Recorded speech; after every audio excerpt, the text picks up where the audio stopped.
Hey, how you doing? Today we're going to talk about the importance of wrestling from the feet. Now, we're not going to just take my word for it, though I am going to give you my opinion because, well, hey, it's my channel. I can. But we're going to take the opinion of George de Relwyskow, one of the greatest wrestlers ever to set foot on the mat, and a particularly terrifying man.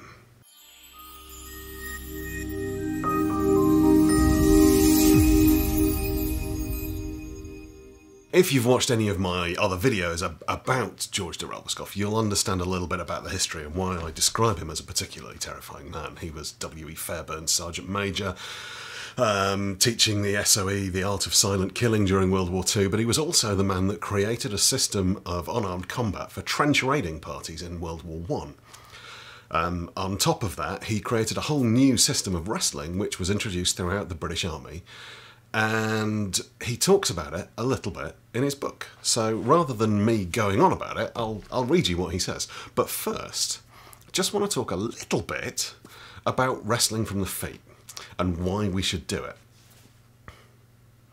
Well, because it's sensible, right? I mean, I've done a video defending pulling guard, and there's definitely a place for that. And when you're training in a limited area, or you've got a lot of people in the room, or you've just got an injury that you're trying to work around, then starting from kneeling or pulling guard or just dropping, whatever, starting from sitting, doesn't matter. Go for it. Knock yourself out. But in reality, if what you're trying to do is portray your grappling system as a self-defense art, you have to start from standing. And there's a very, very common argument in self-defense circles that ground fighting isn't a good idea. Absolutely true. If you have any choice, you're probably better off not going to the ground. Sometimes you have no choice, so you need to be able to hold your own down there. So learning ground fighting, absolutely vital. Doing it in a real world situation on purpose, probably not a smart move. But anyway, let's go and see what dear old George has to say. Wrestlers in the past, in my opinion, have given far too much of their time in struggling on the mat, and have not paid sufficient attention to the most important part. That is, how to maintain their balance when coming to grips with a much stronger opponent. Therefore, men who had a good knowledge of wrestling on the ground have been thrown off their feet by an inferior wrestler simply because they had not studied the most essential part of wrestling: leverage and balance.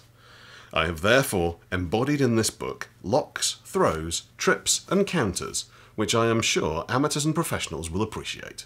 Furthermore, I have arranged a system of lessons by means of which instructors of schools or classes, small or large, will be able to show satisfactory results. I have also arranged a system of competition or contests which men who are beginners can take part in, and by means of which the most essential part in all games, the competitive spirit, is introduced and fostered. In nearly all the throws in this book, if you maintain your hold on your opponent, you will be able to secure a pinfall on him without any wrestling on the mat, so you can see the advantage of being a good wrestler on your feet.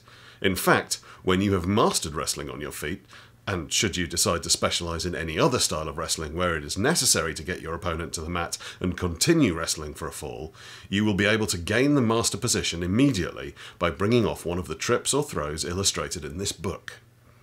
The introduction of this style of wrestling into the British Army was eminently successful, being simple to teach, attractive to learn, and when used as a competitive athletic exercise, easy to judge.